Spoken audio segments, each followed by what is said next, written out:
This is the way, Hurran!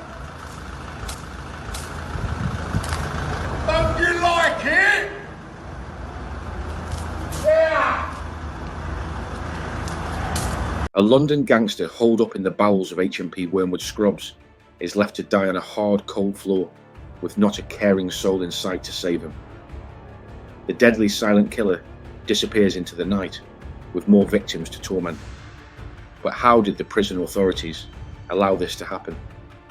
In this episode, we explore the explosive but tragic life of Wayne Hurran, a man labelled public enemy number one by the police but much loved by family and friends, a person who was undeniably a violent criminal but whose life was barbarically cut short by a prison system that cruelly decided to leave him at the mercy of an evil, silent killer. In 1988, Wayne Hurran was sentenced to 159 years in jail for a violent armed robbery spree that span over 3 years. In February 1986, Hurran and an accomplice struck first on a security van collecting money from a NatWest on the Euston Road, North London.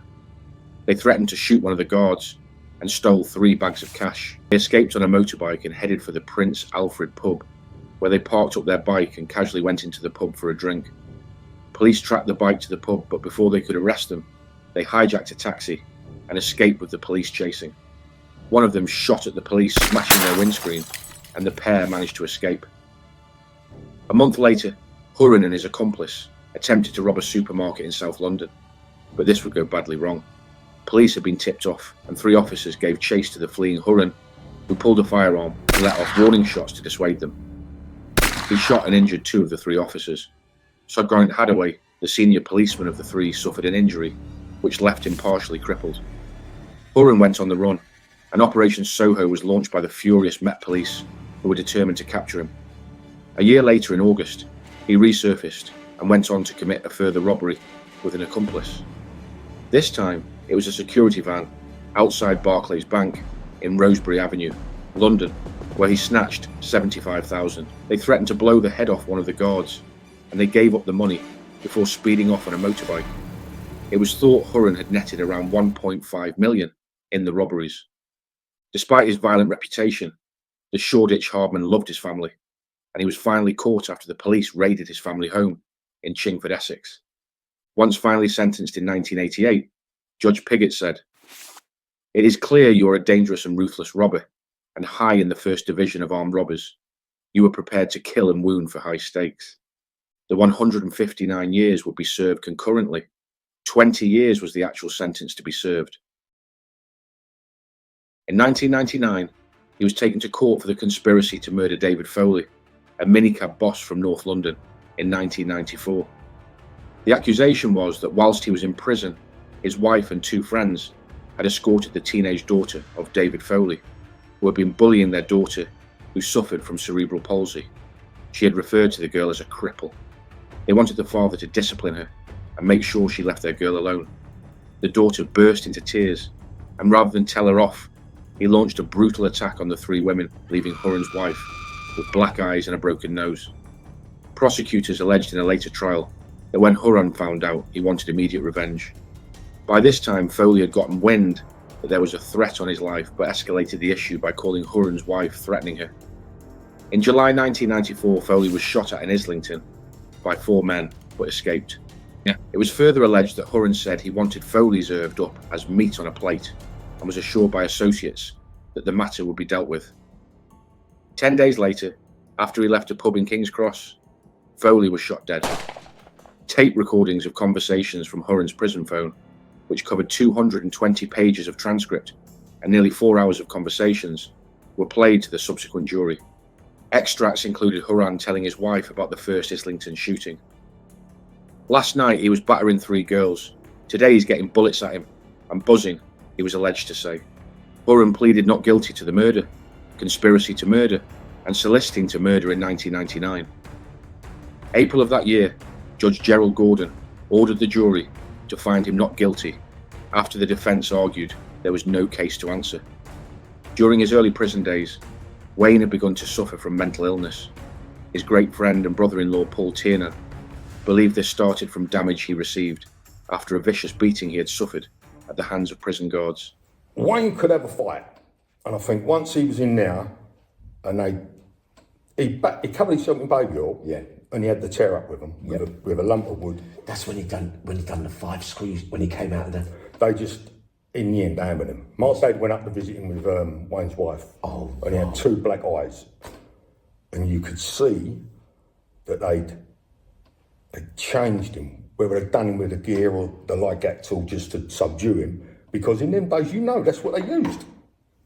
Light tool was a normal fight. You could go and get that at the hatch. They force it. They teach them to eject people. I know that light tool was around a lot. That was banned in Germany, I think. You can't see. You're properly monged out. That's all you are. You're just suppressed. So whether that done him and that changed him, he never ever came back from that. So the poor man lived with that mental health for so many years. Is that where you reckon it developed from? Yeah, without a doubt. So before that, there was no paranoia, no edginess. He was just... Look, some people... Listen, mental health. Yeah. You don't catch it, it just appears. And you don't...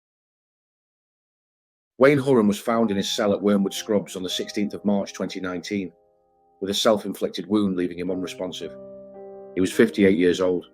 He had been taken back into prison after his release on charges of having an imitation firearm in his possession. Hurran's son Paul Hurran and brother-in-law Paul Tiernan splashed the prison with pig's blood and glued their hands to the gate of Wormwood Scrubs after hearing of the death in grief and protest that they felt the prison has blood on its hands for not addressing Wayne's mental health issues. Following an investigation and inquest, it was found Wayne had a long-standing diagnosis of schizoaffective disorder and died after a relapse in his mental illness, which followed a decision by prison psychiatrists to stop and later to refuse Wayne's own request to reinstate his antipsychotic medication.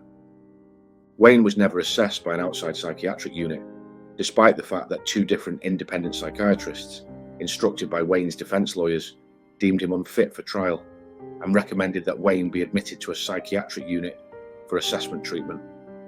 Wayne's condition began to deteriorate when his prescribed depot injections were stopped by a prison psychiatrist on August 7, 2018. Although this was said to have been done on the understanding that a review would take place regarding whether Wayne required alternative antipsychotic medications, that review that never took place. This meant Wayne was without a prescription of antipsychotic medication for the first time in decades. Wayne later requested and was refused his antipsychotic medication. He repeatedly expressed that he was in pain and that his body was crying out for depot injections, and it was recorded that he was struggling to sleep and that he felt nobody cared about how he was. An independent consultant psychiatrist, acting as the court's expert witness, Dr. Dinesh Maganti, told the inquest, at the time of his death, Wayne was suffering from a relapse of his schizoaffective disorder, resulting in impulsive behaviour, which increased his risk of self-harm. The decision of the prison mental health team to refuse to prescribe Wayne his antipsychotic medication was extremely brave, and a decision no reasonable body of psychiatrists would logically support.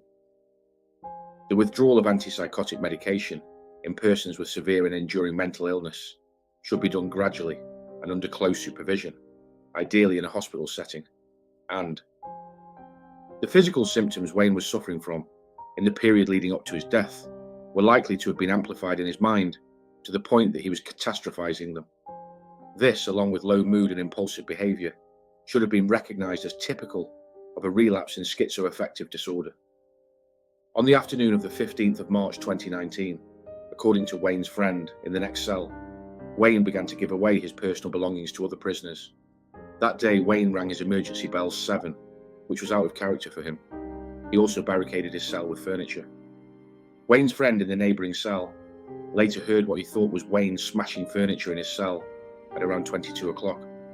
The night duty officer who oversaw the residential night wing log claimed to have completed his mandatory wing roll checks that night and in the early morning, and signed the roll check to that effect. CCTV footage in fact showed that he did not undertake any check. The night officer was later made subject to disciplinary proceedings in relation to these failings, but resigned before they could be completed. At 8:50 on March 16th, 2019, Wayne was discovered unresponsive in his cell by another prison officer conducting a morning roll check. The inquest concluded that Wayne died of suicide while suffering from a relapse in his mental ill health.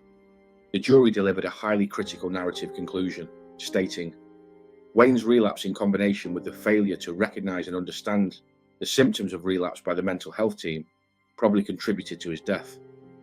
Overall, there were failings in the treatment and management of Wayne's mental health, which, in combination, possibly contributed to Wayne's death.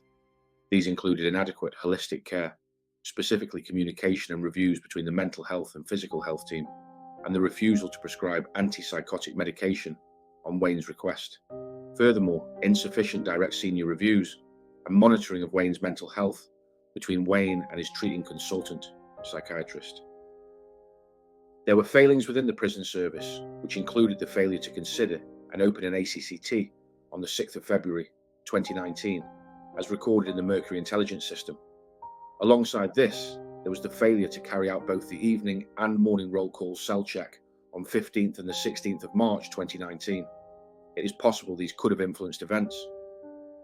Mental illness is a silent killer, and Paul Tiernan in an interview said, his family were worried sick about Wayne, physically and mentally.